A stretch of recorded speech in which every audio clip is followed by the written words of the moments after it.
ओम नमस्ते मित्रों, आज हम विचार करते हैं कि गांधी और गोडसे में से अपराधी कौन था और कौन निर्दोष, कौन राष्ट्र के लिए घातक सिद्ध हुआ और कौन राष्ट्र का भक्त था। मित्रों, जब भी सार्वजनिक मंचों पर कोई कभी चर्चा होती है तो बड़ी ही सहजता के साथ इस बात को कह दिया जाता है कि नाथूराम गोडसे ने गांधी को गोली मारी, इसलिए स्वतंत्र भारत का सबसे पहला आतंकवादी नाथूराम गोडसे था। और चूंकि नाथूराम गोडसे एक ब्राह्मण था, हिंदू था, इस कारण से पूरे हिंदू समाज को और ब्राह्मणवादी समाज को कोसा जाता है और उनके विरुद्ध एक विचारधारा को पोषित किया जाता है।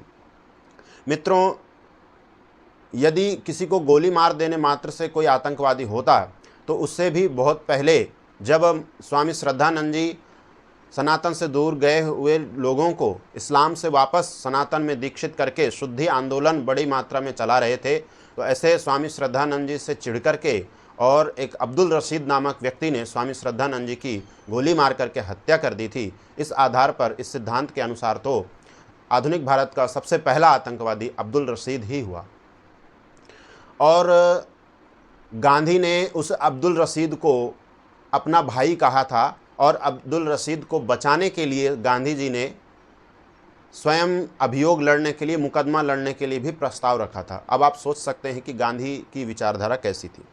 तो जब ये बड़ी सहजता से कह दिया जाता है कि गोडसे ने गांधी की हत्या की और वह तो आतंकवादी था और इस बात को प्रचारित किया जाता है, परंतु गांधी को गोली गोडसे ने क्यों मारी, इसके पीछे कारणों पर जानबूझ करके विचार नहीं किया जाता है। तो आइए आज हम उन कारणों पर विचार करते हैं। तो जब राष्ट्र स्वतंत्र होने वाला था, उससे पहले की प्रक्रिया चल रही थी, तो जिन्ना के बहकावे में आकर के मुसलमानों ने एक अलग नए राष्ट्र की मांग करनी प्रारंभ कर दी और तत्कालीन जो अंतरिम सरकार थी या कांग्रेस दल था, पार्टी थी, उन्होंने इस मांग को पूरी तरह अस्वीकार कर दिया था। परंतु गांधी ने ही बाद में इस मांग को स्वीकार किया। तो भारत विभाजन का प्रथम सूत्र भी गांधी जी ही हैं। अब कोई कह सकता है कि ये परिस्थिति बनी तो क्या हो सकता है, तो इस पर भी हम विचार कर सकते हैं कि परिस्थितियां क्यों बनी। और जब जिन्ना को ये लगा कि संभवतः मेरी बात ना मानी जाएगी तो मैं एक प्रधानमंत्री नहीं बनना चाहूँगा। जिन्ना की मूल इच्छा थी कि मैं प्रधानमंत्री बनूँ। पहले उसको लग रहा था कि स्वतंत्र भारत होते होते मैं इस देश का प्रधानमंत्री बन जाऊँगा, परंतु जब उसकी राजनीतिक स्थिति कमज़ोर पड़ने लगी, उसके पास उतना समर्थन नहीं था, तब उसने ये दूसरे राष्ट्र की परिकल्पना की कि एक मुस्लिमों के नाम से एक अलग राष्ट्र बनाऊंगा और उसमें मैं स्वयं ही प्रधानमंत्री बनूंगा। तो प्रधानमंत्री बनने की इच्छा से उसने अपने निजी स्वार्थ को पुष्ट करने के लिए इतना सारा षड्यंत्र रचा और लाखों लोगों की जानें ली। तो जब उसको लगने लगा कि संभवतः मेरी बात नहीं मानी जाएगी, तभी जिन्ना ने सीधी कार्रवाई, डायरेक्ट एक्शन के घोषणा की, जिसके परिणाम स्वरूप कलकत्ता, नोआखली के साथ साथ देश में बहुत बड़े बड़े स्थानों पर बहुत व्यापक रूप में हिंदुओं का, सनातनियों का नरसंहार हुआ। और केवल कलकत्ता के अंदर जो डायरेक्ट एक्शन डे हुआ था, वहाँ पर 6000 लोग मरे और 20,000 से अधिक लोग घायल हुए। और मकानों में चूँकि चुन चुन करके सनातनियों के, हिंदुओं के मकानों में आग लगा दी गई थी और इस कारण से कुल लगभग 1 लाख हिंदू बेघर हो गए। और कलकत्ता के साथ साथ अन्य स्थानों के दंगों को भी इसके साथ यदि जोड़ दिया जाए तो लगभग 3 लाख लोग मारे गए या तो वो घायल हुए। तो इतना बड़ा नरसंहार इस जिन्ना ने करवाया, उसकी किस कारण से कि एक अलग राष्ट्र बने और मैं उसका प्रधानमंत्री बनूं। और गांधी जी की एक और बड़ी गलती यहाँ से दिखाई देती है कि मोहम्मद अली जिन्ना और उसके सहयोगियों ने जब इतना बड़ा दंगा करवाया, तो उस समय जो तत्कालीन अंतरिम सरकार थी, उसमें गृहमंत्री हमारे सरदार वल्लभ भाई पटेल जी थे और पूरी जो कांग्रेस थी उनके पास में काफ़ी कुछ अधिकार उस समय भी थे। तो दंगा भड़काने के आरोप में मोहम्मद अली जिन्ना को और उनके सहयोगियों को सरकार जेल भेज सकती थी और उनका राजनीतिक जीवन भी समाप्त कर सकती थी। और सरकार ऐसा करना भी चाहती थी, परंतु गांधी जी ने ही सरकार को ऐसा करने से रोका, कांग्रेस को और कांग्रेस के नेताओं को रोका, जिससे कि मोहम्मद अली जिन्ना जेल नहीं जा सका और उसको फिर से वही विश्ववमन करने का और नरसंहार करने का फिर से और घृणित राजनीति करने का एक अवसर मिल गया। और जब यह डायरेक्ट एक्शन डे कलकत्ता में और पूरे देश में हुआ तो गांधी ने सनातनियों को अपनी आत्मरक्षा करने के लिए मना कर दिया और इसके लिए क्या कहा कि सनातनियों से उनके अस्त्र शस्त्र हथियार सभी जमा करवाने लग गए गांधी जी। कितना बड़ा आघात और कितना बड़ा धोखा गांधी जी ने सनातनियों के साथ, हिंदुओं के साथ किया। जो हिंदू हमेशा गांधी जी की बात मानते थे और अंधे होकर के मानते थे, मूर्खतापूर्वक भी मानते थे, गांधी जी कुछ भी कह देते थे तो हिंदू मान लेता था। तो ऐसे हिंदुओं से, सनातनियों से उनके हथियार रखवा दिए गए। उस समय की घटना हम लोगों ने देखी है, जैसा कि इस द बंगाल फाइल्स जो चलचित्र भी आया उसमें दिखाया गया कि गोपाल पाठा नामक एक हिंदू व्यक्ति था जिसने कि मुसलमानों को उनके ही शैली में उत्तर देना प्रारंभ किया। तो गांधी जी ने सबसे हथियार रखवाने प्रारंभ करवा दिए और गोपाल पाठा को भी हथियार रखने के लिए कहा, परंतु गोपाल पाठा ने अपने हथियार नहीं फेंके और वो लगातार अब आत्मरक्षा के लिए मुसलमानों के विरुद्ध संघर्ष करते रहे। तथा एक और बहुत ही अजीबोगरीब या विचित्र परामर्श सलाह गांधी जी ने महिलाओं को क्या दी कि तुम अपनी अस्मिता को बचाना चाहती हो तो मुसलमान बलात्कारियों का विरोध मत करो और आत्महत्या कर लो। और मुझे पता है कि जीभ को दांतों के बीच में दबा लेने से या नस काटने से या श्वास रोकने से भी आत्महत्या की जा सकती है। तो ऐसी विचित्र सलाह, ऐसे विचित्र परामर्श गांधी जी हिंदू महिलाओं को दे रहे थे कि आप अपनी अस्मिता को बचाना चाहती हो तो मर जाओ, लेकिन इन मुसलमानों का विरोध मत करो, उनके विपरीत आचरण मत करो। ये था गांधी जी का मुस्लिमों के प्रति प्रेम या सनातनियों के प्रति, हिंदुओं के प्रति उनका विश्वासघात या दोगलापन। और गांधी जी की ही गलत नीतियों और मुस्लिम तुष्टीकरण के कारण ही जिन्ना और मुसलमान देश में इतने प्रभावशाली हो पाए, जिसके कारण एक अलग देश बनने की स्थिति बन पाई। और उसका सबसे ज़्यादा हानि यदि किसी ने उठाई तो वो हिंदुओं ने और सिखों ने उठाई। इन सब परिस्थितियों के परोक्ष उत्तरदायी गांधी जी ही हैं। और भी हम कारणों पर विचार करते हैं। अब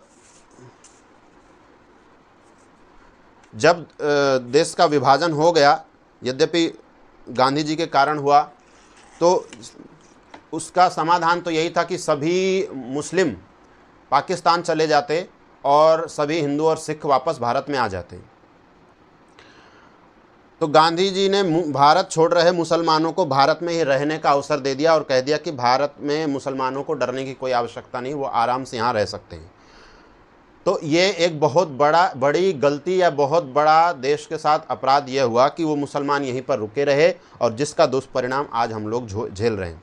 इसके विपरीत पाकिस्तान से जो वापस हिंदू और सिख लौट रहे थे उनके लिए गांधी जी ने कोई व्यवस्था नहीं करवाई, न सरकार को बोलकर या किसी भी प्रकार।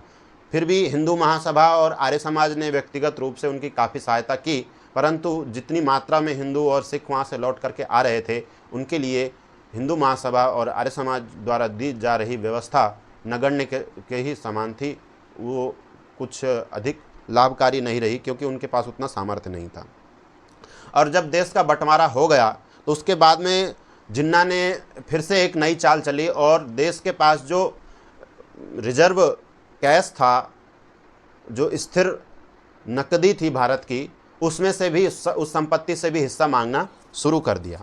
तो उस तत्कालीन सरकार ने जिन्ना को स्पष्ट निर्देश कर दिया कि बात केवल भूमि के विभाजन की बात हुई थी, देश का विभाजन हो चुका है, अब भारत की संपत्ति भारत की है, इस संपत्ति से तुम्हें कोई हिस्सा नहीं दिया जाएगा। ऐसी परिस्थिति बनने पर फिर से गांधी जी ने बीच में हस्तक्षेप करके और जिन्ना के लिए, पाकिस्तान के लिए संपत्ति देने के लिए सरकार को बाध्य किया, दबाव बनाया। और इस बात को मानने के बाद में भी पाकिस्तान के क्षेत्रफल और उसकी जो जनसंख्या थी उसके आधार पर, उसके औसत पर पाकिस्तान को केवल 44 करोड़ रुपए मिलने चाहिए थे। उस समय भारत के पास लगभग 200 करोड़ रुपए की स्थिर नकदी राशि थी, तो केवल पाकिस्तान को 44 करोड़ रुपए मिलने चाहिए थे। पर गांधी जी का यह प्रयास था कि अधिक से अधिक राशि जिन्ना को और पाकिस्तान को दी जाए और इसीलिए गांधी जी ने 75 करोड़ रुपए पाकिस्तान को देने के लिए सरकार को बाध्य किया। तो उसके साथ साथ यह भी शर्त रखी गई, यदि तुम भारत की संपत्ति पर हिस्सा ले रहे हो तो देश के ऊपर बहुत सारा कर्ज है, उसमें भी तुम्हें कर्ज में भी हिस्सा लेना पड़ेगा। तो उस समय तो जिन्ना मान गया, परंतु उस समय भारत के पास इतनी राशि एक साथ देने की स्थिति नहीं थी। तो उस समय केवल 25 करोड़ रुपए भारत ने पाकिस्तान को दिए और बाकी के 55 करोड़ रुपए बाकी रह गए। इसी बीच फिर से जिन्ना ने पाकिस्तान में के अंदर हिंदुओं और सिखों पर अत्यंत अत्याचार करना शुरू कर दिया। उनके महिलाओं के साथ बलात्कार और उनके साथ अत्यंत ही नरसंहार जैसी स्थिति बन गई। इस परिस्थितियों को देख करके सरकार ने फिर से इस राशि को देने से मना कर दिया। उसके बाद भी और साथ साथ क्या हुआ कि पाकिस्तान ने कश्मीर पर भी आक्रमण कर दिया। यद्यपि पहले कश्मीर के राजा हरि सिंह भारत के साथ मिलना नहीं चाहते थे, परंतु जो परिस्थितियां बनी तो बाद में उन्होंने भारत के साथ विलय पर अपने हस्ताक्षर कर दिए। तो भारत जो कश्मीर था वह भारत का अभिन्न अंग हो चुका था। ऐसी परिस्थिति में पाकिस्तान ने फिर से कश्मीर पर आक्रमण कर दिया। अब वो जो राशि के समझौते की बात हुई थी कि बाकी 55 करोड़ रुपए देने की भी बात बची हुई थी, तो इस तरह की युद्ध की परिस्थितियां बन जाने पर पाकिस्तान को वो रुपए बिल्कुल भी देने योग्य नहीं थे, वो रुपए नहीं देने थे और सरकार ने पूरी तरह मना कर दिया। अब जब सरकार ने वो राशि पाकिस्तान को देने के लिए मना कर दिया तो फिर से आप देखिए गांधी जी ने क्या राष्ट्र के साथ विश्वासघात किया या कहें दुष्टता की, कि गांधी जी अनशन पर बैठ गए कि भाई बाकी बची हुई 55 करोड़ की राशि जिन्ना को दो, पाकिस्तान को दो, नहीं तो मैं भूखा मर जाऊंगा। और इस तरह फिर से गांधी जी बीच में आए और पाकिस्तान को वो बची हुई राशि दिलवा दी। और ये राशि फिर से उस राशि का प्रयोग कहाँ हुआ, तो हिंदुओं और सिखों के नरसंहार में और उनको मारने के लिए, उनको परेशान करने के लिए ये परिस्थितियाँ फिर से बनी। देखते जाइएगा गांधी जी ने क्या क्या किया इस देश के साथ। अब गांधी जी ने ये मुस्लिम तुष्टीकरण का रास्ता अपनाया क्यों, तो इसमें बात थी कि गांधी जी मुसलमानों का नेता बनना चाहते थे, तो मुसलमानों का भी इनको समर्थन चाहिए था और ये एक बड़े स्तर के नेता बनना चाहते थे। तो इन्होंने ये घोषणा करी कि बिना हिंदू और मुस्लिमों के संगठित हुए, दोनों के बिना मिले हमें देश में स्वतंत्रता नहीं मिल सकती, आज़ादी नहीं मिल सकती। तो इसलिए गांधी ने घोषणा कर दी कि हिंदू और मुस्लिमों को दोनों को मिलकर के अंग्रेज़ों के विरुद्ध लड़ना चाहिए। तो गांधी की इस घोषणा के कारण मुसलमानों को यह अहंकार हो गया, ये अनुभव में आ गया कि हम भी इस देश में बड़े महत्वपूर्ण हैं और हमारी निर्णय, हमारा अस्तित्व बहुत महत्व रखता है, निर्णयों को प्रभावित कर सकता है। इसलिए मुसलमानों के अंदर अधिक अधिकार और महत्व पाने की इच्छा वो जाग गई और उसका वो दुरुपयोग सदा करते रहे। इसी का यही कारण रहा कि जब प्रथम विश्व युद्ध हो चुका था तो इंग्लैंड ने चूँकि प्रथम विश्व युद्ध में तुर्की में आक्रमण करके तुर्की का जो खलीफा था उसको गद्दी से उतार दिया था, पदच्युत कर दिया था। तो उस खलीफा को पूरे विश्व भर के मुसलमान, जो वहाँ का शासक था, उसको अपना खलीफा मानते थे। खलीफा कुछ विशेष सम्मान होता है। तो उस खलीफा के समर्थन में मुस्लिमों ने भारत के अंदर खिलाफत आंदोलन प्रारंभ किया, जो कि कथित रूप से अंग्रेज़ों के विरुद्ध था। और ये तभी हुआ चूँकि जब मुसलमानों ने ये समझ लिया कि हम भारत के लिए इतने महत्वपूर्ण हैं और बिना हमारे सहयोग के अंग्रेज़ों से स्वतंत्रता देश में नहीं मिल सकती, तो इसलिए इन्होंने खिलाफत आंदोलन शुरू किया। और उस खिलाफत आंदोलन का गांधी जी ने फिर से समर्थन किया कि खिलाफत आंदोलन का सभी को समर्थन करना चाहिए। और गांधी जी के ऐसे कहने पर भोले भाले या कहूँ मूर्ख सनातनियों ने, हिंदुओं ने फिर से समर्थन किया और खिलाफत आंदोलन में पूरा सहयोग हिंदुओं ने दिया। अब क्या हुआ कि खिलाफत आंदोलन इस स्तर तक पहुंच गया कि खिलाफत आंदोलन के नाम से मुसलमान ये समझ गए और उन्होंने ये स्पष्ट घोषणा शुरू कर दी कि खिलाफत आंदोलन के अंतर्गत अब हमारा अगला आंदोलन या अगला उद्देश्य है कि भारत के सब मुसलमानों को, सब हिंदुओं को फिर से मुसलमान बना करके और भारत को फिर से एक मुस्लिम राष्ट्र बनाना है। और इस घोषणा के साथ साथ क्या हुआ, तो जो ये खिलाफत आंदोलन था अब वो पूरी तरह से मुस्लिम सनातनियों के विरुद्ध एक नरसंहार और एक कुत्सित दंगा का रूप ले चुका था। तो खिलाफत, इसके कारण ही बहुत बड़े बड़े दंगे पूरे देश में जगह जगह पर हुए, जिसमें से कि 1921 में एक केरल के मालाबार क्षेत्र में जो दंगा हुआ वो सबसे भयानक दंगा था, जिसके ऊपर की विनायक दामोदर दास सावरकर जी ने एक पुस्तक लिखी है मोपला। वह पुस्तक अवश्य ही प्रत्येक सनातनी को, हिंदू को पढ़नी चाहिए। और यह दंगा वहाँ के मोपला मुसलमानों ने किया था।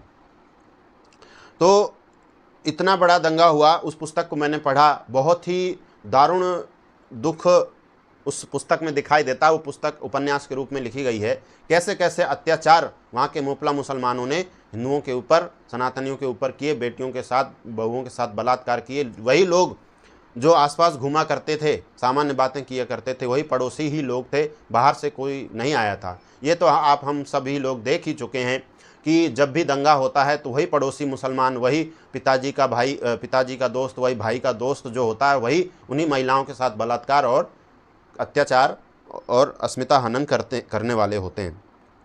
और गांधी का एक बहुत बड़ा जो दोष जो था कि गांधी इतनी वृद्धावस्था में भी ब्रह्मचर्य के प्रयोग के नाम पर अपने बेटी पोती की अवस्था की महिलाओं के साथ में भी निर्वस्त्र सोया करते थे और उसको वो ब्रह्मचर्य के प्रयोग करते थे। तो ऐसा चरित्रहीन जीवन गांधी का था।